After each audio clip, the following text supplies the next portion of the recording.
Hey there YouTube. Today I'm doing a video review on the Koda LED Linkable shop light. I got it at Costco for $21 and it's item number 160034. It allows you to connect up to 6 shop lights off of one power line, but you can't turn them all off at once, FYI. If you use one remote, you have to use the one remote and hit all 6 of them to turn them all off. It has 4600 lumen output, motion sensor, which is actually a big problem. I'll get to that. Remote control, which is pretty nice actually. The color temperature is absolutely perfect for a shop light. I use it on my workbench.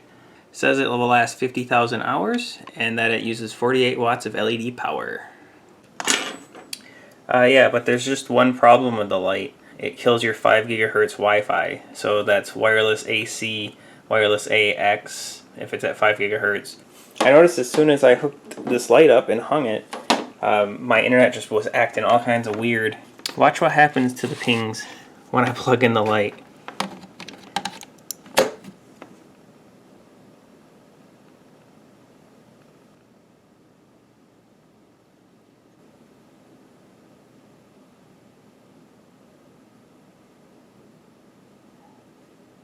So you see, after a few seconds, it starts wreaking havoc with the internet. And what's weird is that it doesn't actually cause the interference constantly. It's just intermittent enough to drive you insane. So as you can see there, just spiked again. But if I unplug it, I can sit here and watch it all day and it's not going to go above 1000 milliseconds.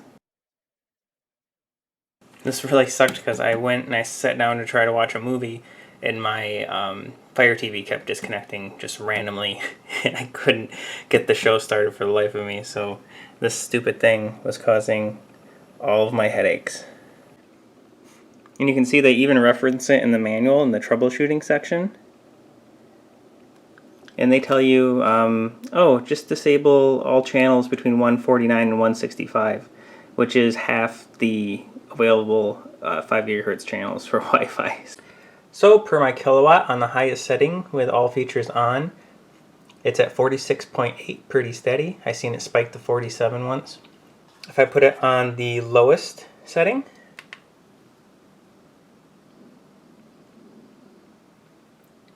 looks like it drops all the way down to 5.8. And when the light is fully off, it uses 0.5 to 0.6 watts regardless of the motion setting. And as far as brightness settings, it has 1, actually 2, 3, 4, 5, 6, 7, 8 brightness settings. It is actually super bright. It's hard for me to get that on camera, but it's going to work really well for my workbench. One thing to note is that it does not include the hooks for the ceiling. And make sure you find a stud the first time. And here's a list of everything that comes with it if you're just curious. One nice thing is that it does include a measuring template, like a piece of cardboard, that you can just theoretically stick on the ceiling and then know where to put the holes if you can find the stud. It should be noted that you can plug other LED lights into it and they work, but when you use the remote to turn it off, it does not turn off the light that's plugged into it. And even if you did get another one of these lights, it won't turn off the lights that are wired off of it. With the remote, you have to use the remote and turn off each light that you chain together. So here's the remote. It's got your various settings. When you turn it off, it kind of dims. It doesn't just turn off, which is kind of weird. Okay, there we go. It dims nice, but when you turn it on, it goes full bore immediately, which is kind of funny. So turn it off, nice and dim, nice dimming there. Turn it on, blind. That doesn't make any sense. You think it would, do that, but if it is nighttime, you can just hit the night button and it won't blind you, so that's kind of nice, just the low power setting. There are quick shortcut buttons to go to the low power and to the full power, and then you can adjust it in between with these buttons. Tons of buttons on this remote. I'm really impressed with the remote.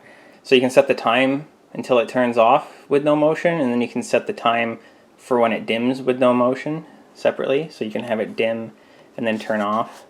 So there is a setting for the light sensor. You can have, of course, no light sensor functionality. You can have it come on when it's overcast, you can have it come on when it's dusk, and you can have it come on when it's fully dark.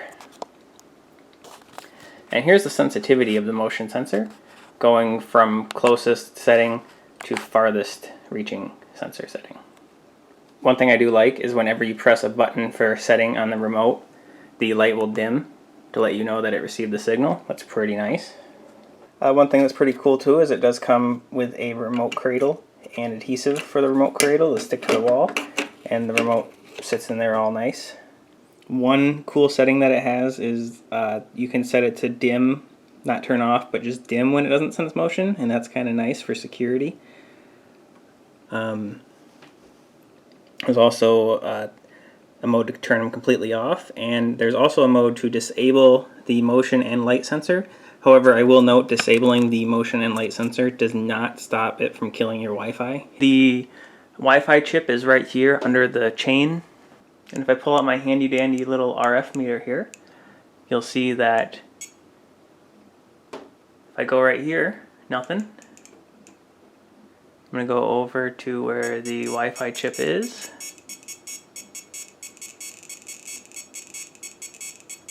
So as you can see, it is still sending that Wi-Fi signal. So I took the light apart to see if I could disable the Wi-Fi module. Unfortunately, the Wi-Fi module, when you unplug it, it does not turn it into a normal shop light. So if you unplug this, you lose your light sensor and your remote sensor, so you can't turn it on. Here's the antenna for the Wi-Fi proximity sensor. I guess you could cut this off the board, but I'm not going to do that because I just paid for this product. I shouldn't have to destroy it. It's really sad because it's a pretty decent light otherwise. I just wish they would have thought about people who actually use Wi-Fi in 2021. So overall, I think this is a pretty good light. It would be a perfect light if you could fully disable the motion sensor.